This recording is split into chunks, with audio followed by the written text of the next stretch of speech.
सेवा बहुत कठिन वस्तु है। सेवा भगवान की जिसने पधराली, प्रियाजू की पधराली सेवा कर रहा है, आप समझो श्री जी के निकुंज में हो, संशय मत करना, सीधे आपको श्री जी अपनी सेवा में लेंगे यदि सेवा विराजमान। देखो साधना का फल होता है, सेवा का फल नहीं होता। सेवा का सीधा फल होता है स्वामी के समीप नित्य सेवा में पहुंच जाना। आज तक हमें कहीं ऐसा प्रमाण नहीं मिला कि श्री जी की सेवा करने वाले की गति में अंतर हुआ हो। कहीं भी ऐसा साधना से भ्रष्ट होते तो देखा गया, लेकिन श्री जी की परिचर्या करने वाला श्री जी को प्राप्त नहीं हुआ, ऐसा हमें अभी तक प्रमाण नहीं मिला। ये श्री राधा मोहन जी के आराध्य देव थे, आस्करन जी के, और ये सेवा में मगन रहते। देखो जब आप ठाकुर सेवा, जैसे आपको कि अब हम सेवा में रहेंगे तो हमारा काम कौन करेगा, तो पूरी सृष्टि तुम्हारे काम से चल रही है, तुम्हारे चलाए चल रही। अरे कुछ समय, घड़ी दो घड़ी तुम ऐसी निकालो जिससे एकांत चित्त से आनंद पूर्वक अपने लाडले ठाकुर को दुलार कर सको। उनको श्रृंगार करो, भोग लगाओ, आरती करो, 4 परिक्रमा करो, साष्टांग दंडवत करो।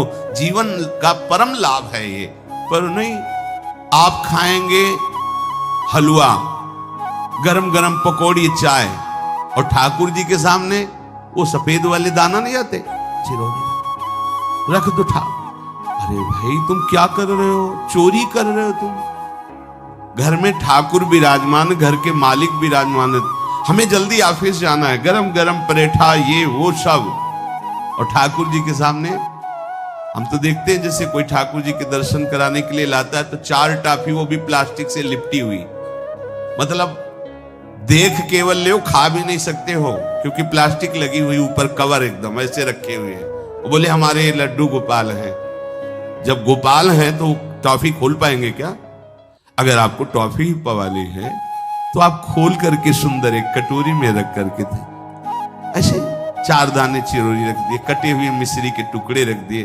अरे अनंत ब्रह्मांडों का भरण पोषण करने वाला तुम्हारी चिरौरी के लिए मर रहा है। हाँ, अगर तुम्हारे पास केवल चिरौरी ही है तो वो तृप्त हो जाएगा। तुम खाओ हलवा, उसको रखो, चिरौरी तुम पहनो, एक से एक बढ़िया कपड़ा, और ठाकुर जी के लिए अलग कपड़ा होता है दुकानों में, वो ठाकुर जी के लिए लेना है।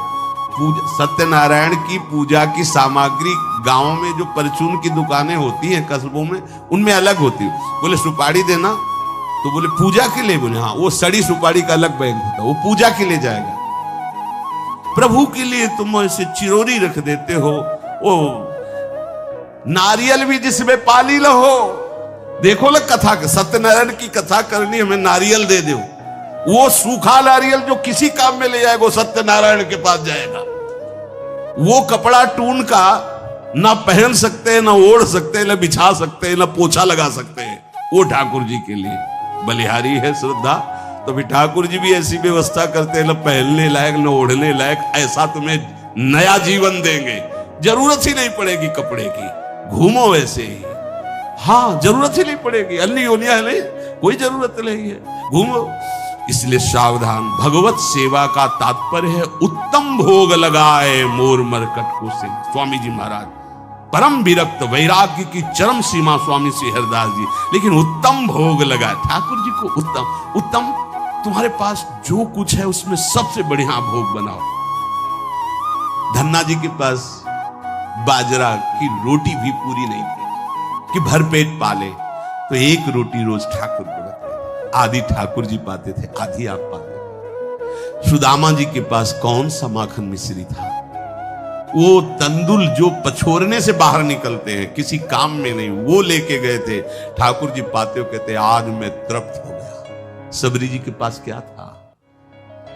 क्या था? जंगली बेर, कहीं कड़ुआ कसैला ना हो, इसलिए चख के मेरे रघुनाथ जी को कहीं कसैला ना लगे। प्रभु वाह वाह करके पा रहे।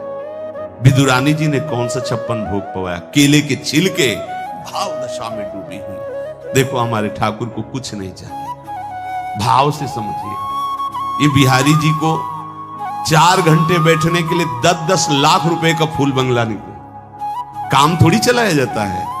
अरे हमारे लाडले सरकार है, अगर 4 घंटे बैठ गए 10 लाख खर्चा हो गया तो क्या? अनंत ब्रह्मांडों का सृजन करने वाला ठाकुर हमारे पास नहीं है, तो ठाकुर जी को आपका भाव चाहिए।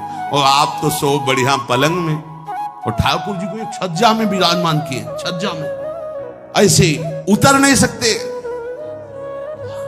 मतलब कूदे तो वैसे ऊंचे, अगरबत्ती दिखा दी आप तो नहीं, अपने लाड़िले ऐसे प्यार करो, ऐसी जगह सिंहासन रखो कि उतर कर अगर आपके वन विहार करना चाहे तो उतर लेना, ऐसा विराजमान काम से। वो एकदम वो सिर्फ दीवार में ऐसी जगह, या तो बाहर वाले कमरे में, अपने कमरे में तो ठाकुर जी रहेंगे ही नहीं। अरे भाई, अगर घर में ठाकुर जी तो उठते बैठते निकलते, उनके दर्शन हो रहे, चोरी क्या? तुम तो हमारे घर के माई बाप हो, सब देखो, चोरी क्या आपसे? आपको जो अच्छा न लगे सुधार देना, ऐसे रहना चाहिए। बिल्कुल भगवत प्राप्ति निश्चित है, ये सेवा पद्धति है, बड़े भाव से आप इसको स्वीकार कीजिए। हमारे लाडले बड़े कृपालु हैं। अरे जहर पिला रही है छाती में लगा के तो परम पद दे रहे हो, तुम दूध पिलाओगे तो तुम्हें परम पद नहीं मिलेगा। पूतना जहर लेकर के पिला रही बाल गोविंद को, अभी 6 दिन के ठाकुर हैं, उसे परम पद प्रदान किया, और आप रोज सुंदर सुंदर भोग लगा रहे हो और तुम्हें भगवत प्राप्ति नहीं होगी। ठाकुर जी की आरती उतार रहे हो, बलिहारी जा रहे हो, उनके सामने कीर्तन कर रहे हो, नृत्य कर, विश्वास तो करो ना, तुम्हें भगवत प्राप्ति हो जाएगी। आस्करन जी ने एक चौकीदार पूजा गृह के बाहर बैठाल दिया और कहा कोई भी भीतर आने ना पावे, क्योंकि एक बार भी सेवा में विक्षेप मुझे बर्दाश्त नहीं। तो ठीक 10 घड़ी का इन्होंने भी नियम, जो नियम लो उसका निर्वाह करो। 4 घंटे। दिल्ली का बादशाह किसी कारण से उधर आया हुआ था, उसने कहा मुझे आस्करण जी से तुरंत मिलाया जाए। पहले तो राजा लोग होते थे और बादशाह, अब जैसे मुख्यमंत्री और प्रधानमंत्री, राष्ट्रपति। तो जो मुख्यमंत्री हैं ये राजा हैं प्रदेश के, और वो संपूर्ण राज्यों का बादशाह उसे कहा जाता था। आस्करण जी को शीघ्र हमारे सामने उपस्थित किया जाए।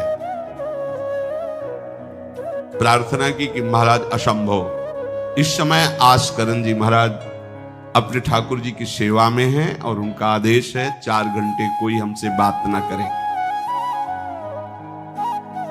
आस्करण जी को सूचना देने के लिए बार बार सेवकों को आदेश किया, पर कोई भी सेवक बादशाह की आज्ञा पर नहीं उतरा।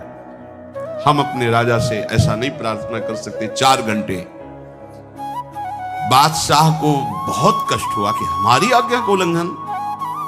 तुरंत आदेश किया सेनापति को, बुलाओ, देखते हैं कि हमारी आज्ञा का उल्लंघन का परिणाम क्या होता है। सेनापति तुरंत उपस्थित हुआ। इस नगर के सबको दंड दिया जाए और बंदी बनाकर आस्करण को हमारे सामने लाया जाए।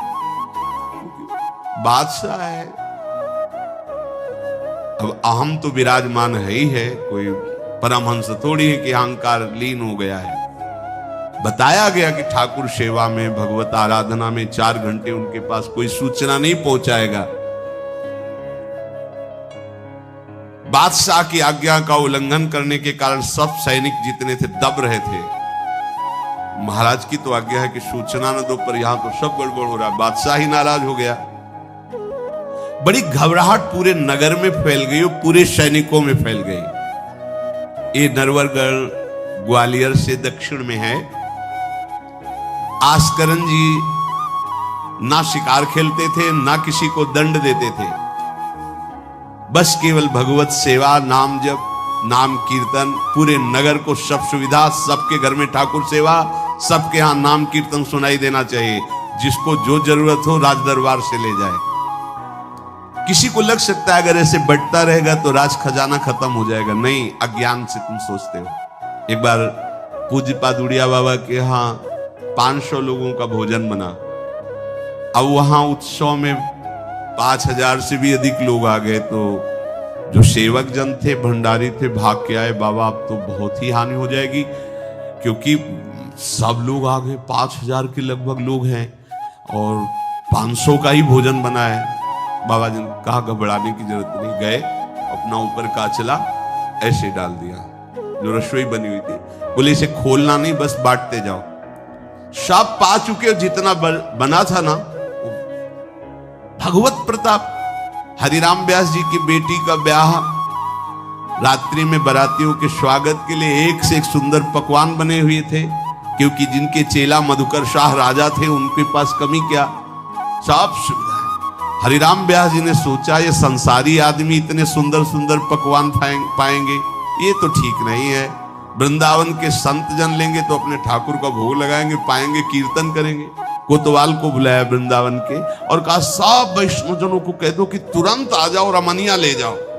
देखो कैसी भावना है, बेटी का ब्याह है। बोले संसारी आदमी बाराती क्यों पाएंगे, अब आप हो तो कह दे अरे इज्जत चली जाएगी, बाबा जी को खवाने से क्या इज्जत है, बारातियों को खवाएंगे तो इज्जत बनेगी। राधे राधे। ये वीडियो आप लोग को पसंद आई हो तो सब्सक्राइब और लाइक ज़रूर करना। राधे राधे। कमेंट में राधे राधे ज़रूर लिख के भेज कर